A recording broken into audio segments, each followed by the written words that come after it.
Hello everyone, it is January the 28th. It is also 28 degrees right now, and I'm here on Hood Canal.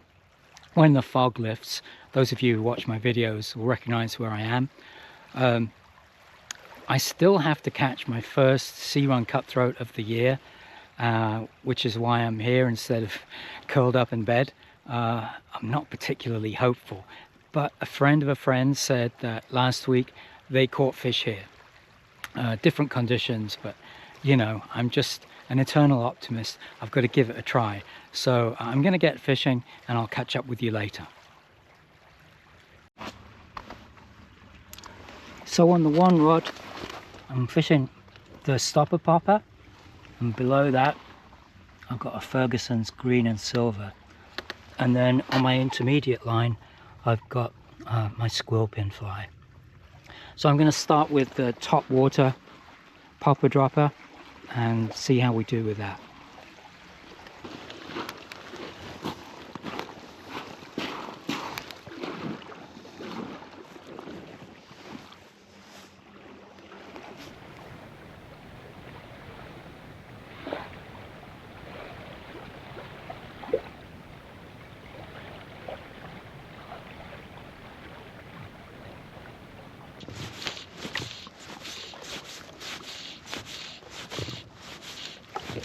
Oh,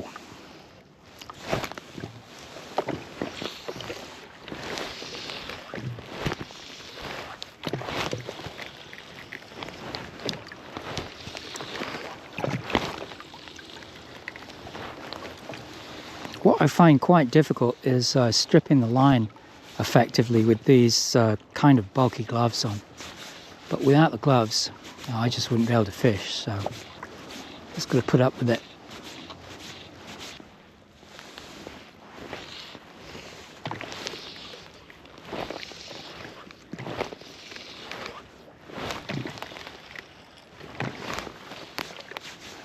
Well, I was looking forward to clear water, but there is quite a lot of floating crap. Just bits of debris. It's probably just close in.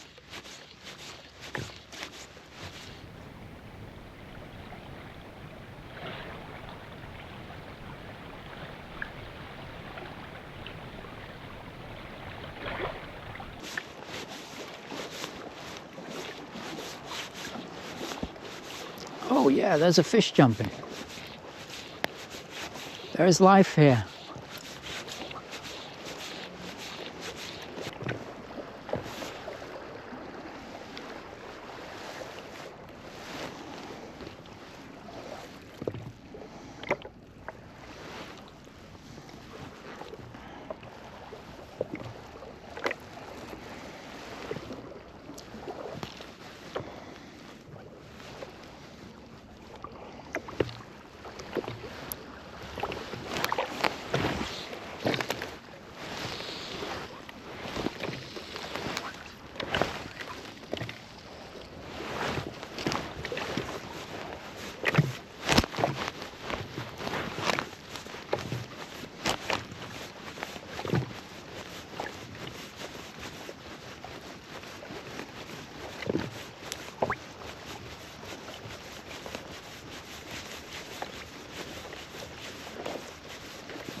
Oh, fish on.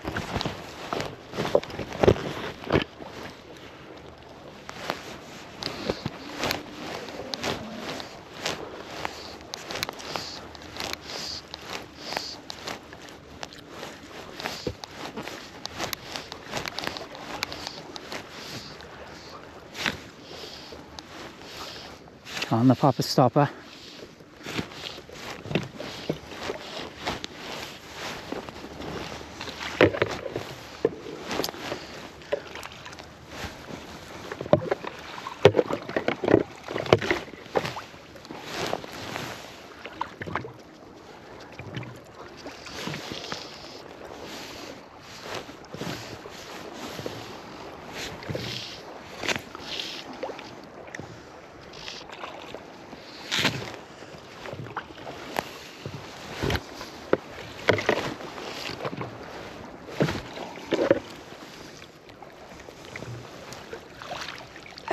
go.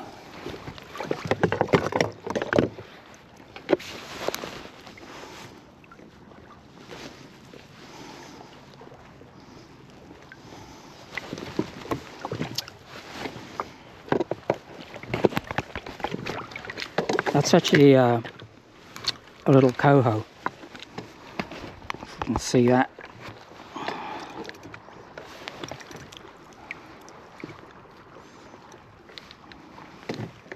Little resident coho. Try and do it without getting my hands wet. Come on, bud. It's gone.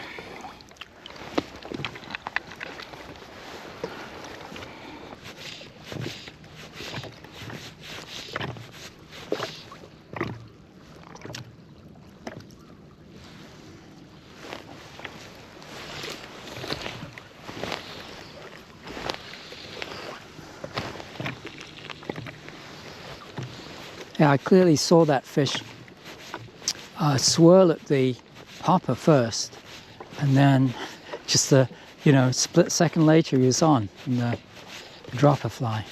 Really exciting.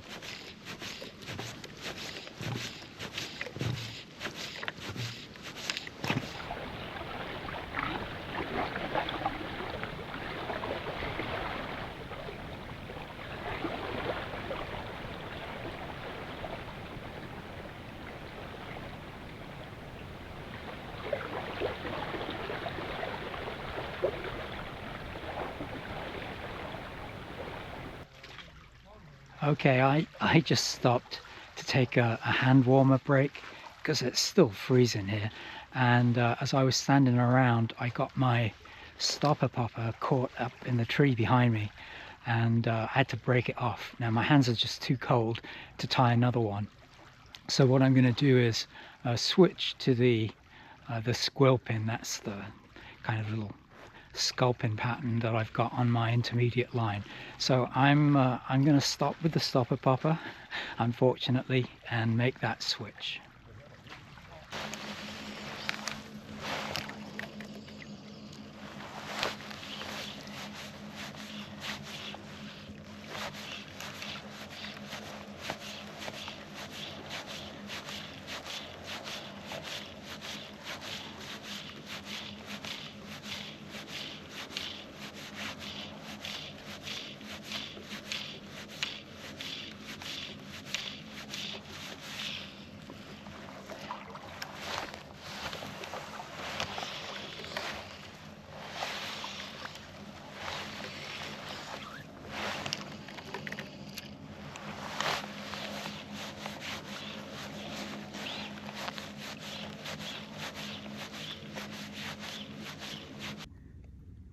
Yeah, this is the scene behind me. That sun is just not coming through, and it is so cold here. I cannot tell you. I don't know how much longer I'm going to be able to fish.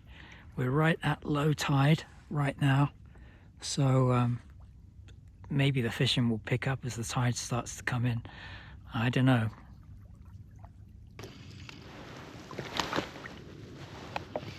Well, there's a nice little current that's developed as the tide has started to flood, but I cannot feel my fingers anymore. So it's time, unfortunately, to call it quits. This is going to be my last cast. I didn't catch my sea run cutthroat trout, but I did catch my first fish of the year on the fly, that little resident coho. So I'm happy with that. I'm gonna retreat to the car and have a hot cup of coffee now. I'll catch you in the next one.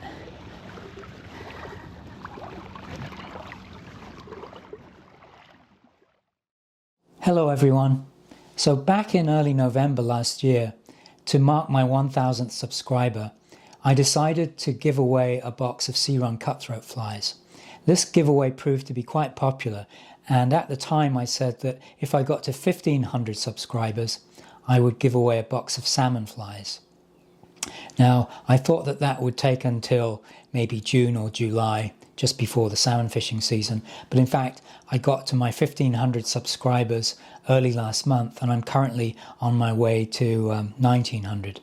So I've been busy tying up the box of flies, and I'm extremely grateful to everybody for their support of my channel. Now, this box of flies, I should stress, is for saltwater. It's for fishing from the beaches and the estuaries. Now, if you're new to salmon fishing on the fly, or it's something that you think you might want to take up, then this box will see you in good stead, and it should last you well through the season. So let's take a look at what's inside. So first of all, we've got Richard Stoll's Coho Special, 6 in pink, 6 in chartreuse. I had a great time fishing these last year. They're designed to be highly visible to salmon, and the hookup rate is just excellent. Next, we've got some Lefties Deceivers. These will catch just about every predatory fish that swims in the ocean, but I found them to work really well for coho. You can fish them higher in the water column, and they're way easier to cast than Clouser style flies. There are 2 each in pink and chartreuse, chartreuse and blue, and white and olive. Next up is the Puget Sound Sand Lance. There are 6 of these. These are good for when you see coho slashing at bait fish really close into shore. Next, we've got the Miyawaki Beach Popper. These are a surface attractor pattern, and you fish them so they make a wake in the water and they look like wounded forage fish. Very exciting to fish these. There are 3 in the classic grey grizzly and olive, and 3 in pink. Next, I've put in 3 shock and awe, which is a tube fly invented by Anil Srivastava. It's got a heavy cone head and it imitates a herring. You could fish this on the beach or offshore. Now, on the other side of the box, I've put in half a dozen of Tim Tullis's Easy Shrimp. This was designed for pink salmon, and you should fish it on a floating line with a slow retrieve. Next up is the Ferguson Green and Silver that you saw me catch that little salmon on earlier in the video. This is just the superb attractor pattern for all salmonids. Then we've got a special variant of the Clouser Minnow. This all pink version I've tied on little size 8 hooks using calf hair instead of bucktail. And it's intended to mimic a shrimp or a euphacid rather than a bait fish. Fish this one on a floating line with slow strips to attract the pink salmon. Next up, we've got a squid pattern that's a variant of the marmot-based squid that I use a lot, but this one's got some elements of the pink squid in it.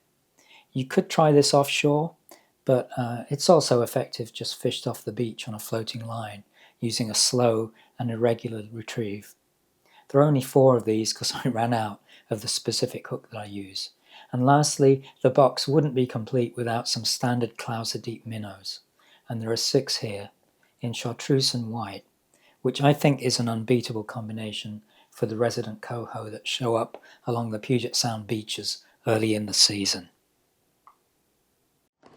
So if you'd like the box of flies, all you have to do is leave a comment on this video and say something like, yes, I'd like the flies. And then all the comments I get, I'll assign each one a number. And then on the 15th of February, it's going to be about a week's time, at noon Pacific, I will assign each comment a number, and then I'll use a random number generator to pick a winner. And I'll inform the winner that they've won the box of flies by leaving a reply to their comment. And I'll give instructions as to how you can get me your shipping address. So how it works, this is really important, so listen up. You're not going to get any kind of notification from YouTube. So after noon on the 15th of February, you're going to have to go back, open the video again, scroll down to your comment and see if I've replied to you to let you know you've won, okay? And I'll also update the video description at that time to let people know that that a winner is being chosen. So I hope that makes sense. I'll put the instructions again in the description of the video. So good luck everybody, tight lines, and once again thank you so very much for all your support of the channel.